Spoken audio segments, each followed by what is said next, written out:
Pukul 13 waktu Indonesia Barat. Radio Republik Indonesia Palembang dengan Warta Berita. Produksi telur dan ayam asal Sumatera Selatan siap memasuki pasar global.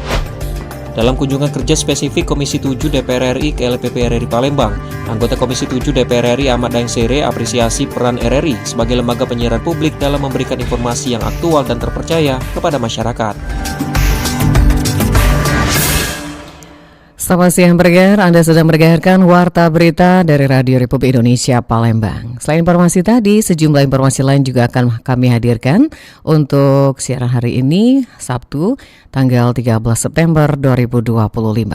Bersama Senadiar dan rekan Giem, inilah Warta Berita selengkapnya.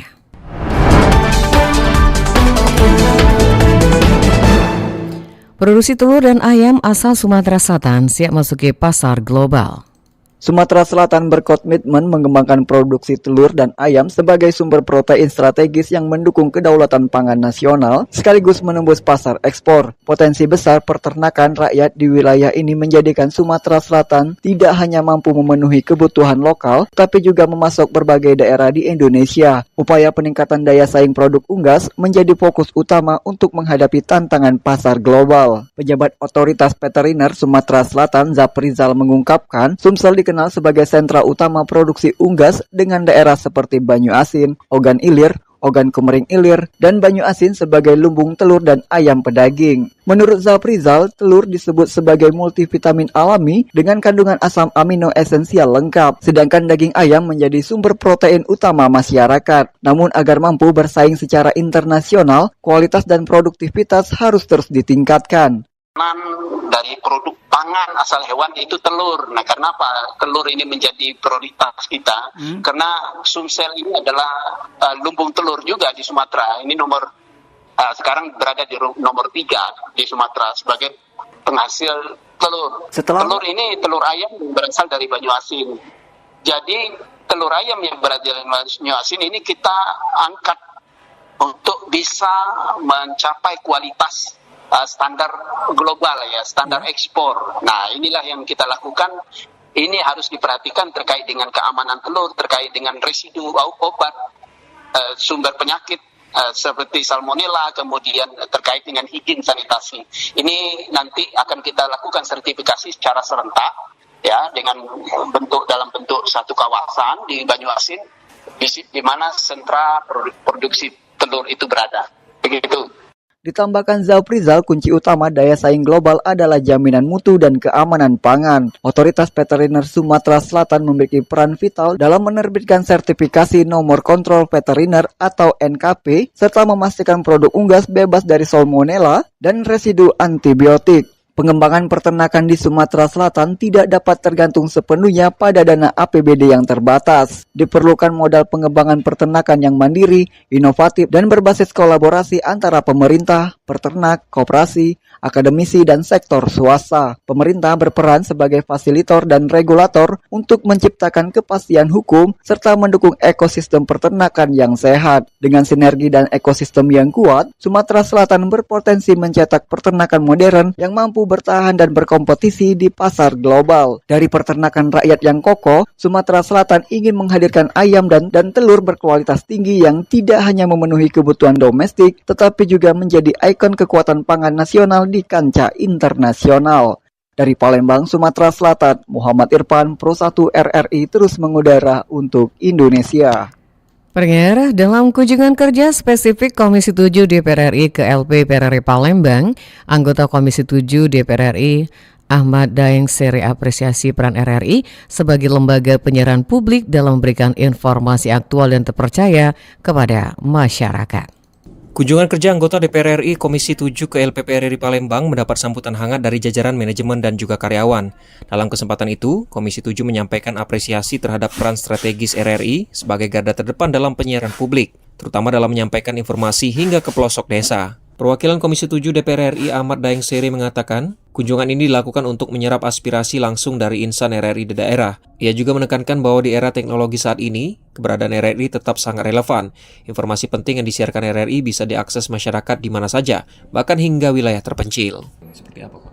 Ya, sekarang ini dengan adanya banyak informasi yang sangat penting, RRI adalah garda terdepan untuk penyiaran di mana saja berada, terutama pada pelosok desa ya.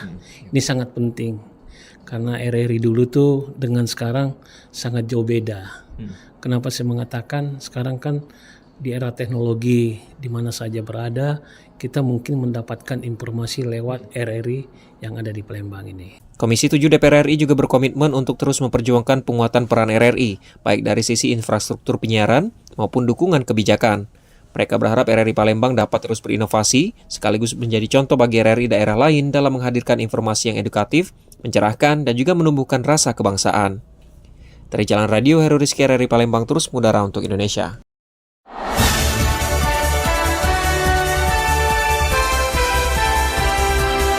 Warta Berita Radio Republik Indonesia Palembang.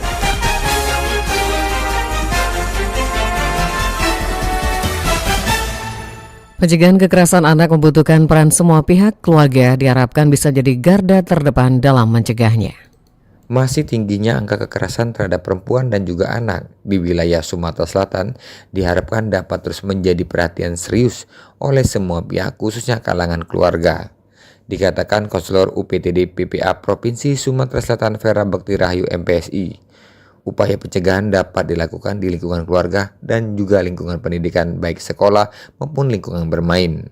Dirinya mengharapkan dengan upaya pencegahan yang dilakukan di lingkungan keluarga maupun lingkungan bermain dan sekolah dapat menekan tingginya angka kekerasan khususnya terhadap anak yang saat ini masih marak terjadi khususnya di wilayah Sumatera Selatan. Nah, untuk anak-anak terutama keluarga ini sangat penting gitu ya. Penting karena lingkungan itu juga mempengaruhi tadi ya tingkat kesedihan, traumanya gitu. Sehingga memang dukungan dari keluarga itu menjadi penting. Nah, yang harus dilakukan tadi gitu ya, bahwa yang pertama kali dilakukan adalah tidak menyalahkan anak. Ya, kadang-kadang kan ya tadi Mbak ya, misalnya anaknya kamu sih terlalu menggoda, kamu sih keluar malam dan lain-lain gitu. Ya kadang-kadang itu didapatkan dari orang terdekat, mendapatkan stigma seperti itu gitu ya, menyalahkan. Nah, sehingga yang korban tadi sudah dia jadi korban kemudian disalahkan, dia semakin dalam gitu ya. Nah, yang pertama adalah itu. Jadi berikan support pada korban. Vera juga menuturkan ancaman kekerasan terhadap anak, khususnya anak perempuan terhadap pelecehan seksual, tidak hanya terjadi di luar lingkungan keluarga, namun potensi terjadi di dalam keluarga sendiri, baik dalam hubungan kandung, masih terbilang dapat terjadi. Hal ini diharapkan dapat terus menjadi perhatian tidak hanya pemerintah, namun anggota keluarga itu sendiri, termasuk apabila menemukan adanya upaya pelecehan yang dilakukan oleh keluarga kandung atau dalam lingkungan keluarga, dapat segera melaporkan kepada pihak berwajib. Dari Palembang, Sumatera Selatan, Aditya melaporkan. Kita beralih ke informasi berikutnya. Rapat koordinasi data BMBG Talang Kelapa yang digelar, sinkronisasi data dinilai mendesak karena banyak persoalan teknis yang terjadi di lapangan, terutama terkait demarkasi wilayah yang kerap menimbulkan tumpang tindih administrasi. Rapat koordinasi sinkronisasi data penerima manfaat program makan bergizi gratis atau MBG digelar di Kecamatan Talang Kelapa, Banyuasin, Jumat 12 September 2025. Agenda ini dihadiri oleh pemerintah kecamatan, mitra pelaksana SPPG, serta koordinator wilayah BGN Banyuasin. Dalam rapat tersebut tercatat sebanyak 38.861 siswa di Talang Kelapa menjadi penerima manfaat MBG. Sinkronisasi data dinilai mendesak karena banyak persoalan teknis yang terjadi di lapangan, terutama terkait demarkasi wilayah yang kerap menimbulkan tumpang tindih administrasi. Koordinator wilayah BGN Banyuasin, Willy Alkusari, menegaskan bahwa data di portal BGN seringkali tidak sinkron dengan petunjuk teknis atau juknis. Hal ini menjadi pekerjaan rumah serius agar penyaluran program berjalan lebih merata. Selain itu, Willy menjelaskan ada 13 SPPG di Kecamatan Talang Kelapa dengan 11 diantaranya sudah beroperasi. Setiap dapur ditugaskan memasak minimal 3.000 porsi per hari dengan target revisi ke depan hingga 3.500 porsi per dapur. Jumlah penerima manfaat di Talang Kelapa diperkirakan mencapai 39.000 siswa. Angka ini akan kembali diverifikasi untuk memastikan distribusi berjalan sesuai jumlah real penerima. Soalnya banyak di Kecamatan Talang Kelapa ini lintas kabupaten kota. Nah, itu kan susah untuk birokrasinya. Nah, masalahnya itu di BGN itu di portalnya itu taunya demarkasi, tapi di juknis nggak sinkron. Nah, ini jadi PR kami nih untuk di pemerataan lah istilahnya. Nah, jadi PR kami untuk biar adil lah. merata, mitranya dapat, yang di Talang Kelapa dapat semua dulu, baru fokus ke kecamatan lain lah minimal. Nah kemudian untuk SPPG di Talang Kelapa ini setahu saya ini bisa berubah. Ini bakal 13 yang ada, yang sudah diverifikasi oleh BGN, sudah ada kepalanya tuh 11. Sementara itu, Camat Talang Kelapa Salinan menyebut rapat ini penting untuk memperkuat komunikasi lintas sektor. Menurutnya, selama ini koordinasi dengan SPPG maupun pihak sekolah masih belum maksimal. Rapat juga melibatkan unsur kepolisian, Babinsa, kepala desa, lurah, hingga mitra penyedia makanan. Ya kalau koordinasi sebenarnya sudah ada, tetapi belum maksimal. Kalau ya artinya koordinasi, komunikasi sebenarnya sudah ada. Tapi ini lebih lebih lengkap. Kita hari ini kita berkoordinasi juga ada dan Ramil, ada Kapolsek dan juga kepala desa, lurah, di samping hadir juga para mitra dari makan bergizi gratis ini, yaitu SPPG dan juga kepala dapurnya juga hadir pada hari ini. Kehadiran berbagai pihak ini diharapkan memperkuat pengawasan sehingga program MBG di Kecamatan Talang Kelapa dapat berjalan lebih transparan dan akuntabel. Dari Kabupaten Banyuasin, Muhammad Maulana, Pro 1 RRI terus mengudara untuk Indonesia.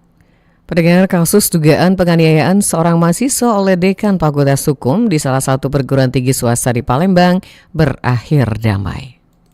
Kasus dugaan penganiayaan seorang mahasiswa oleh Dekan Fakultas Hukum Universitas Muhammadiyah Palembang resmi dihentikan Polrestabes Palembang. Keputusan tersebut tertuang dalam surat perintah penghentian penyelidikan atau SP3 yang diterima terlapor usai melalui serangkaian penyelidikan. Penyidik menyatakan laporan dihentikan karena tidak cukup bukti dan unsur pidana tidak terpenuhi. Terlapor Abdul Hamid Usman membantah keras tuduhan tersebut di mana dirinya sama sekali tidak melakukan penganiayaan. Laporan tersebut adalah fitnah. Beberapa waktu yang lalu seputaran SP3 itu terbit, Irfansyah dengan orang tuanya telah menemui kami, dan waktu itu kebetulan kami sedang melaksanakan rapat pimpinan Deperwas. Nah, di situ saudara Irfansyah dengan orang tuanya memohon maaf dengan saya secara pribadi, demikian juga orang tuanya. Nah, setelah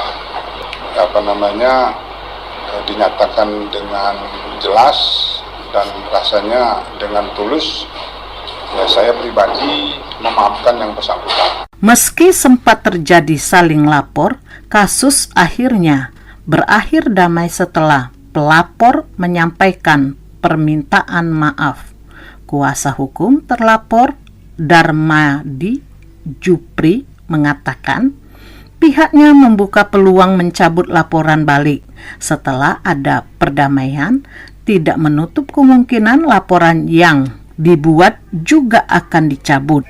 Tim penasihat hukum yang dibentuk oleh hukum juga melakukan laporan balik terhadap pelapor.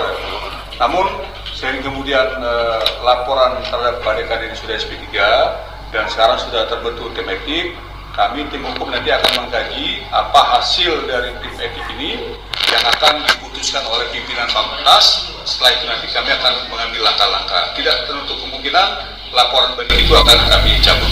Sebelumnya pada tanggal 9 Desember tahun 2024, mahasiswa bernama IDV melapor dugaan penganiayaan tersebut ke Polrestabes Palembang. Lamsihar Siltonga melaporkan. Informasi tadi sekaligus mengakhiri Warta Berita untuk siang hari ini. Sebelum berpisah, kami sampaikan kembali topik berita aktual siang ini diantaranya. Produksi telur dan ayam asal Sumatera Selatan siap memasuki pasar global. Dalam kunjungan kerja spesifik Komisi 7 DPR RI ke LPP RRI Palembang, anggota Komisi 7 DPR RI Ahmad Dayeng Seri memberikan apresiasi peran RRI sebagai lembaga penyiaran publik dalam memberikan informasi aktual dan terpercaya kepada masyarakat. Informasi dapat Anda akses melalui website kami di rri.co.id dan WhatsApp channel RRI Palembang. Juga ikuti media sosial terverifikasi kami di Facebook, Instagram, TikTok, dan X @RRI Palembang. Kami juga membuka ruang aspirasi bagi Anda untuk menyampaikan sejumlah persoalan dan peristiwa yang berada di sekitar Anda melalui line WA di 0821 7927 9090 serta pesan chat melalui RRI Digital. Wakil Kepekerjaan Bertugas, saya Nadia bersama Kang Giem mengucapkan terima kasih atas perhatian Anda. Selamat siang dan sampai jumpa.